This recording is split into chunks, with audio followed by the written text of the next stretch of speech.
And welcome back. R&B and pop superstar Beyoncé is set to release a new album, and it's got a lot of people talking. It will be Queen Bee's foray into country music.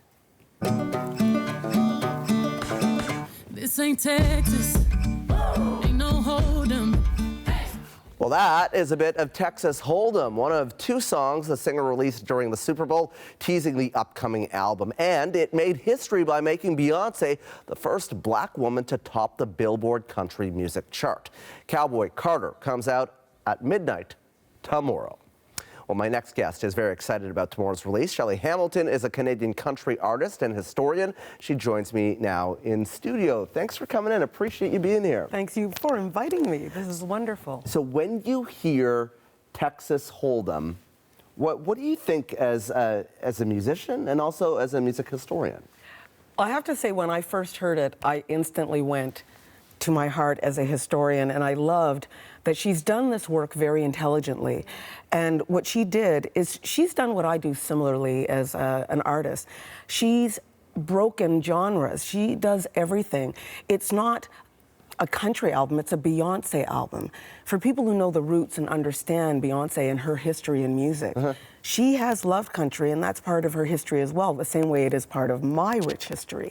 And the fact that she's quote-unquote breaking genres, I think it's more so she's expanding what she's done always artistically as an artist, and is asking people to think intelligently about her music the same way she had to look at herself and understand if she's going to go into country music, she better be intelligent about it. And I think she looked at the roots and the history of this music, looked at the lack of representation in black artists in the genre, and wanted to do something that was powerful enough and intelligent enough for people to hear she is reclaiming her roots for all of us. You know, it's interesting. I was sitting in the makeup room today, and our makeup artist, Alethea, and I were chatting. She has Jamaican roots. She said, Jamaican people love country music. I said, do. I did not know that. They do. I mean, most people would not think that. Talk to me about this long history of country music and black roots as well. It's interesting. When I first started even speaking about this years ago, and when I was releasing some of my first music about 5 or 6 years ago, Dwight Drummond heard about me, and he wanted to interview me because of his heart song. He grew up in country music with his family as well, with these Jamaican roots. And when he heard my remix of country using a rhythmic Jamaican back rhythm, like that choppy beat, it excited him. And that's what I tried to do in music. I want people to hear themselves in the music, so we understand this history is broad and it includes all of us. Well, tell me a bit about your own country roots and what inspired you to become a country musician in the first place. It's been who I am since I grew up. I am country.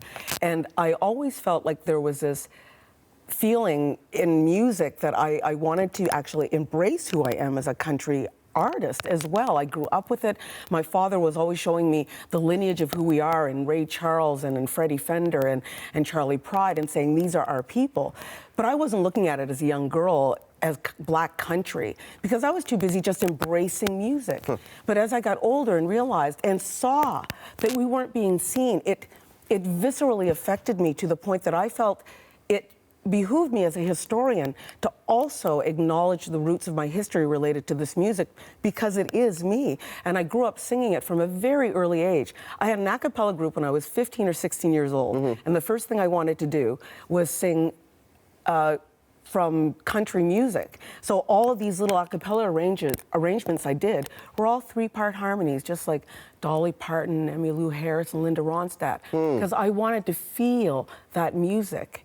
And I still wanted to continue in that foray. So over the years, even though I know R&B, blues, jazz, I've sung it all. But my heart and my roots, which I can stand in, is Canadian country music. And I love that the definitions of it, all depending on where you go across this beautiful country, are so varied. So that's why I love this conversation, because Beyoncé has opened up the conversation of what defines country music? What is it to you? Right? And so why do you think it took Beyoncé for us to start having this conversation? I mean, obviously, you know, there was Lil Nas X. We started to have the conversation at that point, but this is next level when Beyoncé gets involved. Yeah, and I think she got involved in a big way because I think her going into it and actually researching, like as a historian, I'm always researching what I'm working in, so I understand the demographics. I know that I am being heroic the same way she is, foraying into an industry that doesn't usually see us front and center. Yeah. But she knew at the same time she was doing it intelligently. All these others that weren't being acknowledged and not recognized would make everyone go, who else? Who else? And that's what's been happening. People are asking, who else? What have I not known? What have I not listened to? Including myself as a Canadian artist. I know my Black Nova Scotian country Canadian experience is different from my other artist friends in the West Coast or those that might be in Montreal. Right. And all of us have different experiences. And I love that as we're meeting, we're learning about each other's experience through our music. So if we are able to connect and allow one another to be lifted, it's going to change the demographic of the industry, because then the public also gets to say what we define as country music, what we enjoy. So you have hope for young artists then? Oh, absolutely. Yeah. When I have someone like my nephew say to me when he was younger, Auntie, I was too ashamed to tell people I loved country music or alternative music because I was Black. But now you make me proud. That's what I want to see.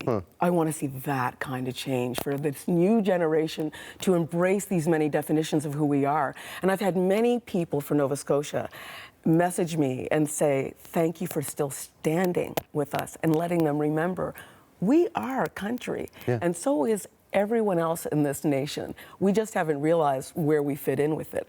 And I love that when people say to me, you know what, I don't usually like that type of music, but I like it when you sing it. That must be nice. If that's changing people's minds, that's a good thing. Has it been difficult along the way? Oh, absolutely. Absolutely. It is difficult to be brave in this industry that doesn't usually see me. But every time I felt like I wasn't seen, there are other people that have seen me. And that, in the stories I tell and the connections I create, because I'm so passionate about sharing my artistry and my history as a Black Canadian artist, it really does make my heart sing to be able to do this work despite the obstacles. I didn't realize how alone I was because I was so used to just doing it alone until I really saw and researched what I was doing in this industry. And I thought, I'm not crazy. It's just that the industry is askew, and it's time to make changes to let us all sit at the table. Yeah.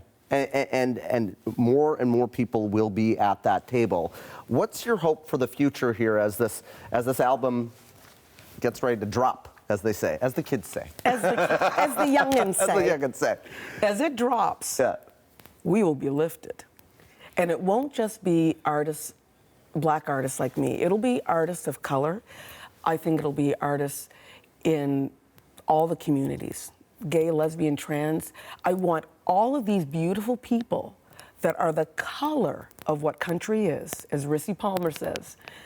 I want color, me, country, everywhere. I want the kaleidoscope to be seen, because the more we get to see the many definitions of what country is, I've had so many people excited about what they're embracing because they didn't know it was there before.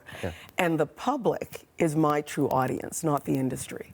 And the public really likes what I do. I'm a great storyteller and I'm a great communicator with this music.